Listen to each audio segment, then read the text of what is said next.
RevOpsAF, the only podcast for people who are RevOpsAF and want to learn all about things that are RevOps AF. Our goal is to give the revenue operations community, that includes marketing, sales, and CS, for any of you not paying attention, the skills needed to accelerate their careers. Welcome to RevOps AF, the podcast. I'm one of your co-hosts, Camela Thompson, and today I am joined by Chris Skalicky. Chris, tell us a little bit about your background. So I started in sales, very much the sales guy turned operations. I was in sales as an AE. I did SDR work.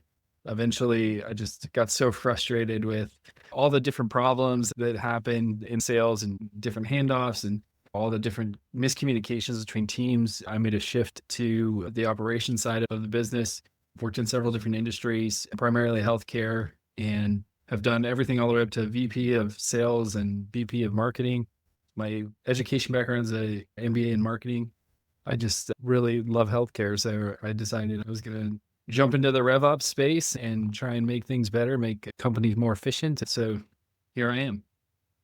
It's so funny. What a great segue into talking about team handoffs and what we can do to help. But also, you are exactly the kind of person I would try to recruit into operations. Because whenever somebody in marketing, sales, or customer success was like, you know what would make this better? I'm like, you're right. And you're in the wrong seat. Yeah, I mean, I think that's most people now. Nobody grows up and they're like, hey, I'm going to be an operations person. But if you have a mind that is built around process and efficiency, effectiveness, you start to really see those things. You're always looking for new opportunities, especially if you start in the marketing or sales side of things, because you're looking for prospects, you're looking for efficiency, you're looking for higher close rate, you're looking for bigger deals. And so you start to really understand how the systems around you affect that efficiency. Some people just live with it, but I just couldn't. So I had to do something about it. I was going to say, not everybody thinks that way. And it took me a while to realize not everybody saw things in like flowchart stuff, like process mapped out. Yeah, we look for those people for operations. So welcome. Yeah. You've been here a while, but I think it's great that you found I just arrive. Every day at 9:00, I arrive. Nice. That is a great way to look at the world, and probably a good recipe to avoiding burnout. Yes. All right. So I would love to talk about team handoffs. It was one of those things where when I first start with a company that's struggling, it's the first place I look. But do you want to tell us why it's such a great place for RevOps to make a huge impact on the business? Sure. The most obvious is that the handoffs are the easiest place for us to make a high impact, a low amount of time. They're generally fairly easy to fix if you have good diagnostic skills, especially in a new company. If you're new to an organization or it's a new part of an organization you haven't worked with before, it's a really easy way to build the bridge. I'm trying to make your life easier. You're trying to make my life easier. All of this is in focus of customers and revenue. So it's very easy to get alignment if you can speak the language of the other teams and also diagnose what's going on with the handoffs properly. So that's how I always look at it, is if we're going to look for the common points of failure in most organizations, most teams, if they have good managers, they have good processes in place generally, or at least somewhat efficient, once that crosses over into a new team, that's an obvious place where we're going to have an opportunity to make a big impact. Yeah. And I hear a lot of people say, RevOps doesn't really have KPIs because there's so many other things going on, and people could argue something else made the efficiency. And I say, you have never really doubled down on a handoff project because the problems differ, but the symptoms are always the same. And if you can, let's just focus on marketing to sales for a minute. If you can get the teams to align on the definition of a lead, if you can prioritize the right leads, you can measure an immediate impact on the amount of pipeline that's being driven and the conversion rate. And that is tied directly to your efforts. So if you need help proving your impact, do a handoff. Yes, very much. I totally agree. That's starting top of funnel from a revenue perspective. A lot of times makes a lot of sense, especially if you're new to an organization. or if you have a background in marketing or sales, it's easy to understand those things. For me, one of the biggest things I do when I do consulting work or work with other organizations or even within our own organization, we'll look at the customer journey backwards and forwards and see, okay, maybe the sales and marketing, that doesn't really need to be fixed as much as something down funnel. It's typically a place where there is a lot of friction. Sales and marketing don't usually get along too well, or at least don't speak the same language, which causes issues. But it's important to also look down funnel too, because you can have the greatest marketing, greatest sales teams in the world, but if you're onboarding, your success, your support teams can't support those customers, you're promising things that don't exist yet from a product perspective, that's going to cause issues down the road too. So we really have to pay attention to the whole customer journey holistically. So in that vein, let's start with sales to customer success. A lot of times the fix is different. Sometimes it's heavier systems, sometimes it's heavier process and people. But let's talk about some of the consistent symptoms we see that there's a problem in the handoff between sales and CS. And you mentioned one of them, which is sales is selling things that we don't actually have, is one of the core complaints from customer success. But let's talk about some of the other symptoms. Yeah. So from a business outlook standpoint, sometimes we see we're just not growing as fast as we want to. And a lot of times then that goes to top of funnel. But what we have to look at from a sales to support or service onboarding, whatever it is, depending on how your business is set up, is are people actually onboarding? Are they completing the onboarding journey as we've designed it? Or do we even have one? Are we just launching some SaaS product and we just sell it and then we have technical support, but we don't actually have a team that's helping our customers be successful on our platform or using our tools, empowering them with the data and resources necessary? Do we have excessive churn? And where is this churn happening? Is it customers that get on and they find that they like the product, but it doesn't really fit with what sales promised them, or maybe they don't know how to use it properly? Where is this happening where this is falling apart? And so it really is a lot of data analysis and looking at these different things, but churn is something we always monitor. And where in the journey that happens, how long are they on? Are they getting to where we think they should be successful and then they just can't quite make it? That might be a marketing thing where we're not going after the right leads. But specifically between the sales and service or implementation handoffs, one of the biggest things is making sure that the sales discovery follows the customer. And this is something that we work on a lot, is when sales talks to somebody, their whole job is discovery, find the need, sell to the need, solve a problem. If you have a good high-performing sales organization, that's what they're doing. You have a real solution to a real problem that a customer really wants to solve. And that's how you build high-performing sales organizations. Well, all of that could be true, but if the customers don't know how to use it, they don't understand it, there's no real pain at the end. They feel like, oh, I bought something, so now it's fixed. And then there's a whole breakdown that happens after that. And so what we work on a lot is taking that information via CRM or different processes, whatever you use. Typically it's some sort of CRM, and move that down the funnel. Is all that information that's in the discovery of what's really going on in your business. Like, why is this really important to you? What happens if you do nothing? All common sales questions that get asked are great for discovery and sales, and they'll get a contract signed.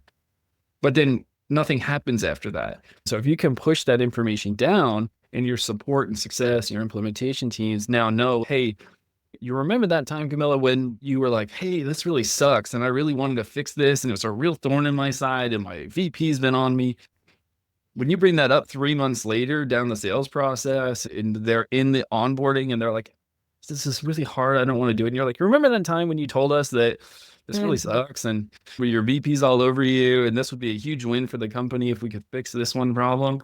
You remember when you told me that? This is what we're doing. So all of this sort of non-fun implementation work, which implementations are never fun, especially when it comes to bigger sort of SaaS tools, or if it's a new CRM, reorient them back to the pain and the problem that you're really solving for them, and push that information down from the sales team down into the further funnel teams. That really helps connect customers with the reason why they're doing it, because that's what's really important to them, is the why. Yeah. Yeah. And I'm just thinking back to prior projects I'd done where I was in marketing actually, but they put me in CS to observe onboarding call. Ideally, you want to catch a problem like this before it starts to negatively impact NRR. Right. Sometimes we can hide the problem a little bit through expansion of the customers that are working. Usually what I see is this problem happens in a few areas. One of the areas you stated beautifully, which is the information we're gathering during the sales process is not making it to the people who need to action on it. I see also a lot of times as you're sitting with onboarding, sometimes we have somebody in the onboarding position who's super focused on being efficient and effective and getting the customers through the process as soon as possible. And a lot of times that means not listening to all of their needs and meeting them all. So that can be an issue. And then another issue I've seen is that this is an ICP exercise, and we have to go through and figure out, are there UCP people or unacceptable customer profiles making it through the sales process because they like shiny things, they're attracted to it, they buy it, and then it turns out that it's not really a great fit for their problem. Both of those things are 100% true in every organization. So from a RevOps perspective, one of the things that we drill into our team is efficiency and effectiveness. It's two things together, right? So we can create the most efficient systems in the world, but if we're not effective at actually achieving the goal that we want, it's just not going to work. Or if things are incredibly effective, but they take too long, they're too arduous, they just are overly complex for the sake of complexity, then customers aren't going to stick around for that because it feels unorganized, it feels overwhelming, and it doesn't feel like there's enough resource or support for them. So we have to focus, and that's true for internal teams as well. Everything we do is focus on efficiency and effectiveness, and they are very different, even though a lot of people use those words interchangeably. So those are two things that we definitely have to do. The other thing that RevOps should do, and we do at Growth Therapy, but a lot of organizations don't, is have really hard conversations with our teams about what are we incentivizing. So if you incentivize marketing to just produce leads, they're going to give you everything they can possibly do because it doesn't matter to them. If you say top line leads, just give us leads, just give us leads, just give us leads. They're going to just give you everything they can. If you incentivize your salespeople to push as many people to sign a contract as possible, that's what they're going to do. If you incentivize your support teams to get as many people to X point in the journey, they've logged into their portal for the first time, they've did one download, they've did one thing, they've connected one thing, that's what they're going to do. So you really have to focus on what kind of things are we incentivizing and what behaviors can we curate to work towards that incentive behavior, as opposed to the sort of more traditional sales does sales. It's like, well, what if you tied sales to churn? Your salespeople would be a lot more careful about who they're pushing through if they knew that we could claw back commission on churn. Not to say that that's a great idea, but just as an example. And your sales team in that sort of an example would be really closely working with marketing to say, hey, if you guys don't give us good stuff, we can't push it through because then we get hurt. So you got to do your job so I can do my job. And you start to break down those silos and you start to align all of the teams around the right things. And you're totally right. Some customers that I've worked with on the consulting side do an ICP exercise when it's a founder and two people. They're like, here's our ICP, let's go. MVP product, let's run at it. And they just run like crazy at that for like 5 years. And they never reanalyze, is this really the right people for our business? Because our product has now changed because we've invested in our product and our company's grown and we've learned a lot. But are we actually doing anything with that information to make sure that these are the right customers and we understand the right buying signals, the right timing, the right connection points within an organization? Who's the right people to talk to? Is it a VP or is it actually procurement or somebody else? Do we need to build different organizational buyer groups than what we thought we did in the beginning? Because everything in business is a hypothesis. You don't know anything. Everything's just testing and testing and testing. And that's how we should approach it. Is this really the ICP? And taking that retrospective look is a huge function of RevOps to make sure that we're not wasting resources on people who it's just not a good fit. They can't be successful on the platform. They don't use the platform in the right way or tool, whatever it is. And so it's really important that we continuously look at that as not a one-time exercise. I couldn't agree more. And I'm thinking about founders specifically, bless their hearts. They have to be so optimistic to think that their product is going to do better than anything else that's out there. And they're also really optimistic about who they can chase and what kind of customers they can land. And they get this idea of their ideal. We don't always look at what is actually the bread and butter of the company. Is it really mid-market? A lot of times it's mid-market. Is it mid-market? But instead of chasing enterprise, sometimes it is enterprise. But I think it's really important to stress check all of these things because, again, bless their hearts, founders are so optimistic and think that if we change one thing, it's going to fix everything. A lot of times when you have an ICP messaging persona issue, it impacts how marketing needs to go to market, who sales needs to target and how they need to sell, and then how customer success thinks about supporting the customers and their core issues. But if you can focus on one point at a time and really suss out the issues and then work on the other ones in tandem, it doesn't feel like such a major overhaul that it really is.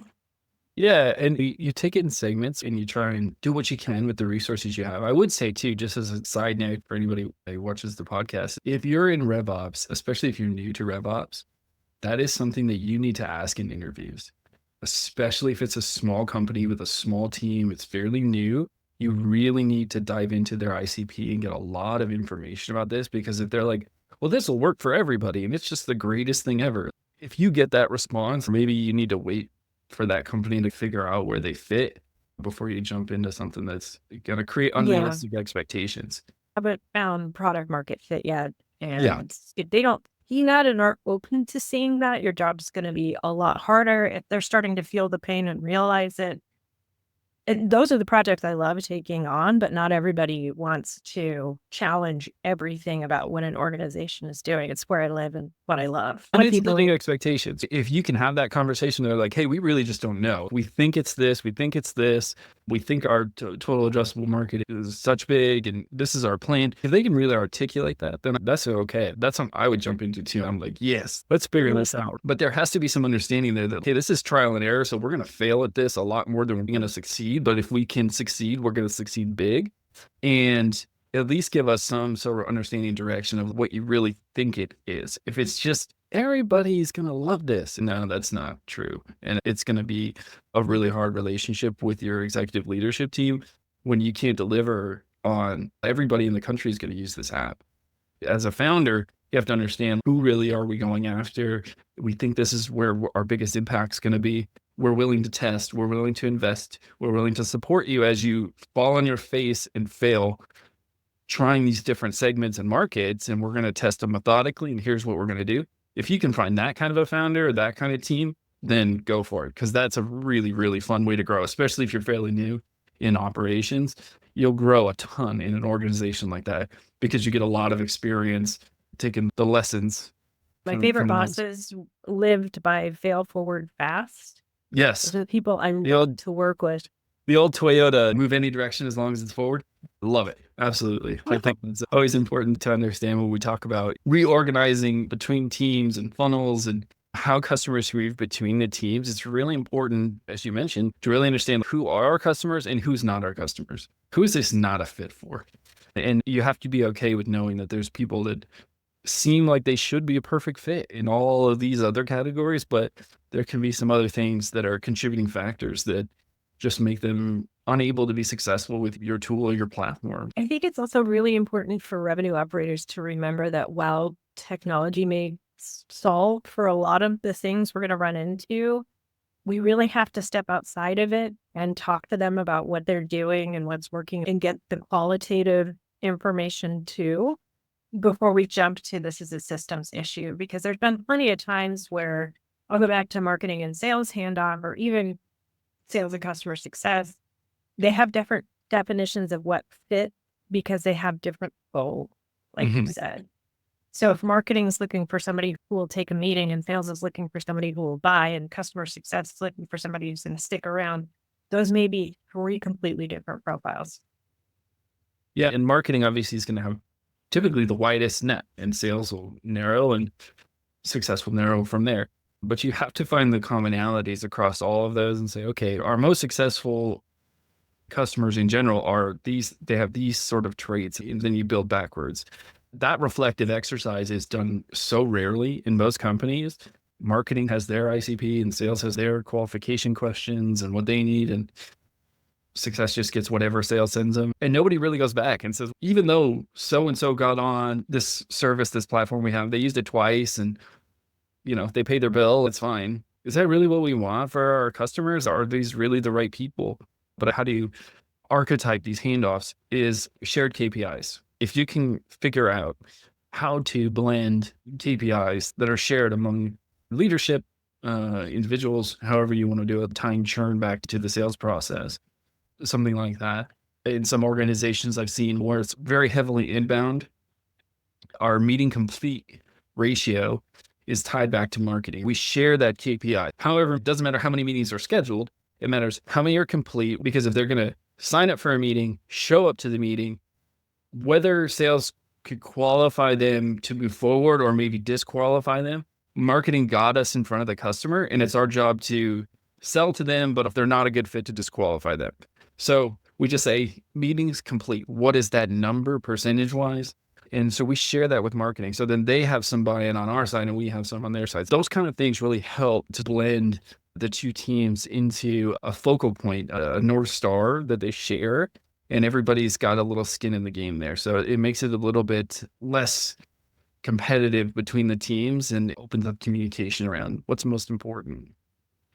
And I know this is sacrilege as a marketing leader and marketing operator, but I loathe lead scoring with a passion of 1,000 suns, because particularly in the smaller organizations I'm working with, sales really just needs to know, what did they do and why are they following up with them and why are they worth following up with? So there should be a fit component, of course.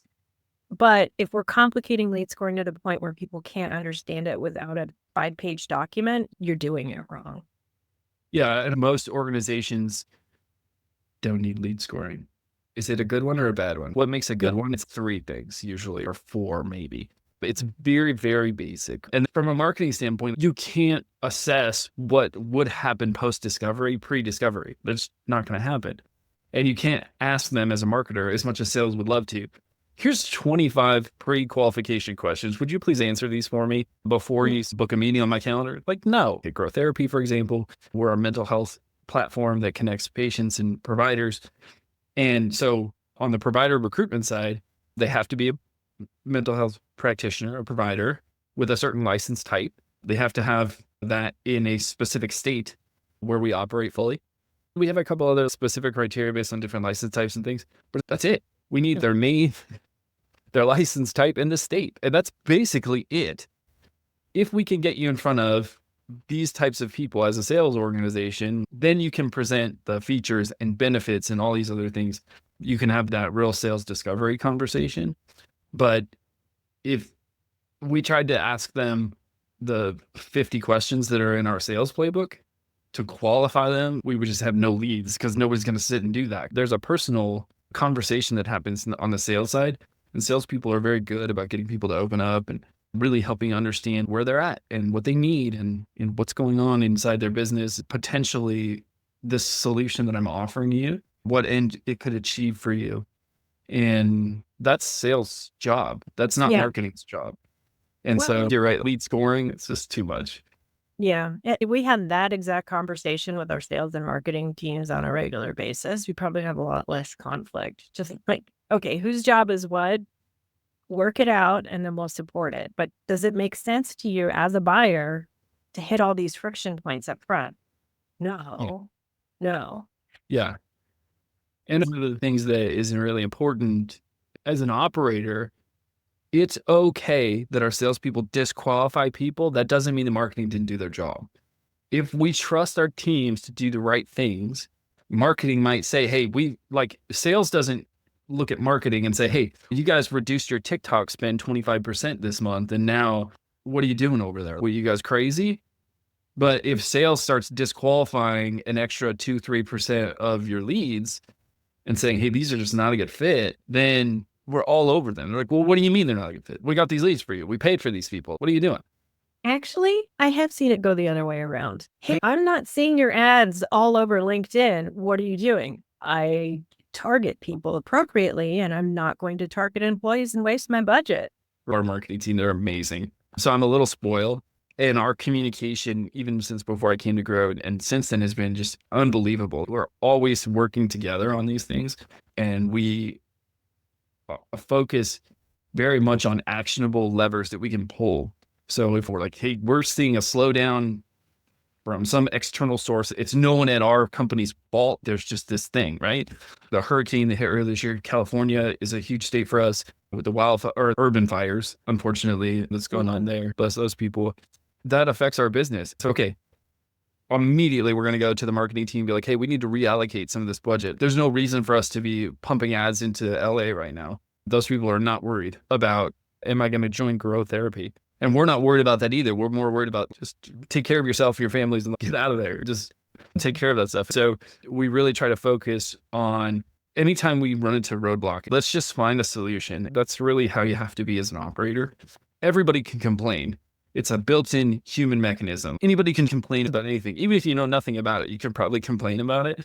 But the people who are really effective at their jobs in operations are hyper-focused on solution. It's not, well, it's this person's fault or this person's fault. We should have seen this coming. I should have seen this as an operations leader. Here's what we're going to do. Here's how we're going to fix this. What do you see in that plan that we could change or make better?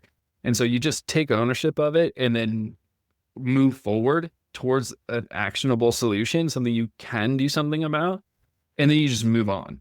You leave that in the past. And so that's one of the things that as an organization, we've done really well and tried to focus on building those relationships through what Jocko Wilkins calls extreme ownership. It's on us. We didn't communicate clear enough. We should have done this. We can do this. Let's do that. Diagnose the problem, come up with a solution, and then just execute the solution. Let's just not spend time blaming each other. That's not helpful. Here's what we think is the problem. Let's just make a shift, make a decision, be decisive, and go after it. That's something that operators really have to do, especially when it comes to some of the more contentious relationships like sales and marketing, sales and CS. Those always tend to be really contentious relationships, which is strange because we're all on the same team. We really have to focus on being solutions driven, and that will give you a lot of clout within an organization to be able to manage in between the spaces of these teams where these handoffs are critical, where the language is really critical. We call this a qualified lead. Is it MQL? Is it an SQL? I don't care what you call it. Let's all just understand what it is, and then we'll all just use the same word. Let's make it simple instead of making these way more complex. And so that's really where RevOps shines, is in between those spaces, being able to smooth out the relationships through communication. And again, the shared KPIs is a huge way to really break down those barriers between the teams. So Chris, where can people find you online to network? LinkedIn is my primary. I don't do any of the other social media stuff. That's basically the best place to find me. I'm happy to answer questions. I'm also in the HubSpot community quite a bit. We use HubSpot. We're a big HubSpot shop and trying to make that better. So I work a lot with those guys, and that's basically the main places to get a hold of me. Perfect. Well, thank you so much for being on the show. Thanks so much for tuning in to today's episode, everybody. For more great content like this, join our community at RevOpsCoop.com and check out the links provided in the show notes. Keep it RevOpsAF, y'all.